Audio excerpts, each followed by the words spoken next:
जय माता दी दोस्तों, स्वागत है आप सभी का एक बार फिर से। माँ भगवती की कृपा आप व आपके परिवार पर सदा सर्वदा बनी रहे।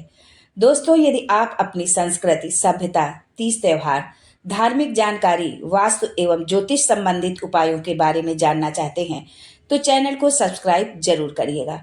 दोस्तों, जिस घर में छठ पूजा का व्रत किया जाता है उस घर में और उस परिवार में शुद्धता का बहुत अधिक ध्यान रखा जाता है। इसलिए व्रती के साथ साथ उसके परिवार के लोगों को भी केवल सात्विक भोजन का ही सेवन करना चाहिए। दोस्तों, छठ पूजा का पर्व 4 दिन तक चलता है। हमारे देश में जितने भी व्रत किए जाते हैं उनमें सबसे कठिन व्रतों में छठ पूजा के व्रत को रखा जाता है।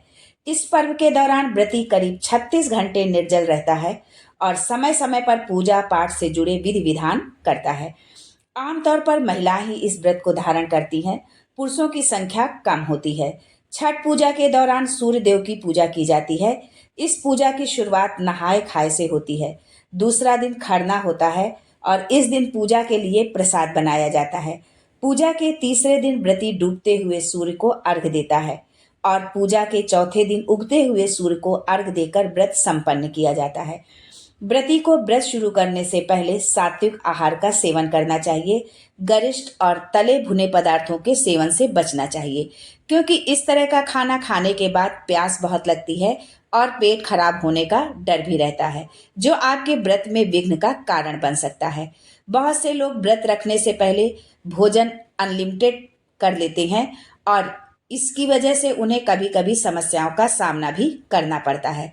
इसलिए इस स्थिति से बचने के लिए सामान्य और सात्विक भोजन करें। लहसुन, प्याज, मीट, मछली, अंडा, शराब इत्यादि का सेवन व्रत से पूर्व ही बंद कर दें। दोस्तों, जिस घर में छठ पूजा का व्रत किया जाता है उस घर में और उस परिवार में शुद्धता का बहुत अधिक ध्यान रखा जाता है। छठ पर्व के इन 4 दिनों में परिवार के लोगों को भी मांस, मदिरा और तामसिक प्रवृत्ति से दूर रहना चाहिए, तभी व्रत पूरी तरह सफल होता है। दोस्तों, छठ पूजा के दौरान कुछ काम भूलकर भी नहीं करने चाहिए, नहीं तो छठी मैया का कोप आपको झेलना पड़ सकता है। तो चलिए जानते हैं कि कौन सी ऐसी बातें हैं जो छठ पर्व के दौरान ध्यान रखना चाहिए। लेकिन इससे पहले आपसे रिक्वेस्ट करती हूँ कि वीडियो को लाइक करिएगा, दोस्तों को शेयर कर दीजिएगा और अगर आपने अभी तक चैनल को सब्सक्राइब नहीं किया है तो चैनल को सब्सक्राइब करके बेल आइकन जरूर दबा दीजिएगा। दोस्तों, छठ पूजा में बर्तनों का बहुत महत्व होता है, जिनके इस्तेमाल के बिना छठ पर्व अधूरा होता है। छठ पूजा के दौरान मिट्टी के बर्तनों का ही इस्तेमाल करना शुभ माना जाता है। इस पर्व के दौरान प्लास्टिक के बर्तनों का बिल्कुल इस्तेमाल नहीं करना चाहिए। छठ पर्व के दौरान व्रती और घर के अन्य सदस्यों को भी लहसुन, प्याज आदि का सेवन वर्जित बताया गया है। छठ पर्व के चारों दिन तामसिक भोजन एवं मदिरा का सेवन बिल्कुल न करें। ऐसा करने से छठी मैया नाराज हो सकती हैं। इस पवित्र पर्व के दौरान व्रती को बिना सूर्यदेव को अर्घ दिए कुछ भी ग्रहण नहीं करना चाहिए। छठ पर्व के दौरान पूजा का प्रसाद बेहद पवित्र माना जाता है, इसलिए इसे बनाते समय पवित्रता का विशेष ध्यान रखना चाहिए, जूठा नहीं करना चाहिए। छठ पर्व के दौरान साफ सफाई का खास ध्यान रखना चाहिए। साथ ही किसी भी चीज और पूजा सामग्री को बिना हाथ धोए नहीं छूना चाहिए। व्रती को धूम्रपान या अन्य किसी भी प्रकार का नशा नहीं करना चाहिए। व्रत के दौरान बैगन, कटहल, लहसुन, प्याज का सेवन न करें।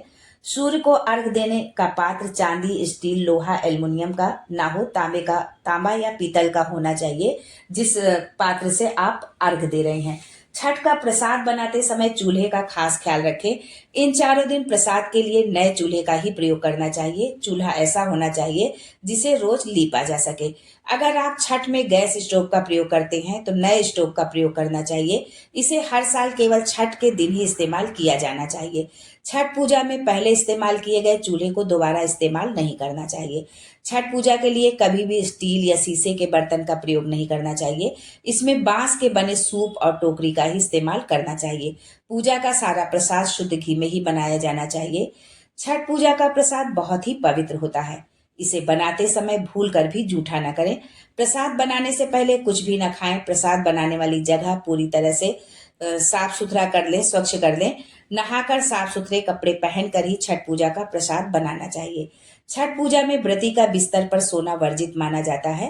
व्रत करने वाले व्यक्ति को छठ महापर्व के चारों दिन जमीन पर चटाई बिछाकर सोना चाहिए और यदि कोई समस्या है जमीन पर सोने पर तो वो लकड़ी के खाट का जो है, जो बांस से बिनी जाती है, उस खाट का प्रयोग ना करें।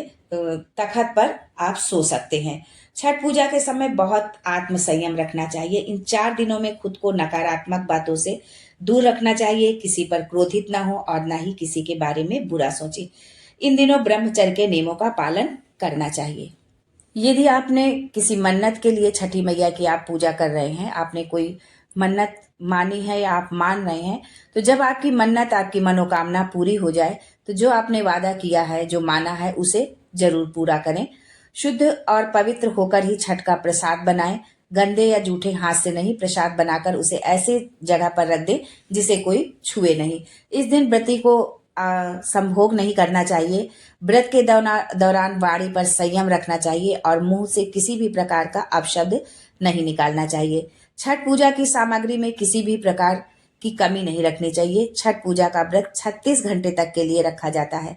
सप्तमी के दिन उगते सूर्य को अर्घ देकर ही इस व्रत का पारण होता है। इसीलिए इसके लिए पहले से ही आप तैयार रहें। यदि नहीं बनता है तो व्रत रखना तो ना करें। लेकिन यदि आपने व्रत रखा है तो गर्मी से दूर रहें, शांत रहें, कम बोलें, आराम करें। बस पूजा के दौरान ही सक्रिय हों। प्यास लगने या गला सूखने पर बर्फ से चेहरे और गले की सिकाई कर सकते हैं। दोस्तों, यदि वीडियो अच्छा लगा हो तो वीडियो को लाइक, शेयर, सब्सक्राइब करना न भूलें। कमेंट में जय छठी माई जरूर लिखें। छठी माई आपकी सारी मनोकामना पूरी करें। इन्हीं शुभकामनाओं के सहित आज के लिए बस इतना ही। दोस्तों, मिलते हैं अगले वीडियो में एक नई जानकारी के साथ। तब तक के लिए जय छठी मैया।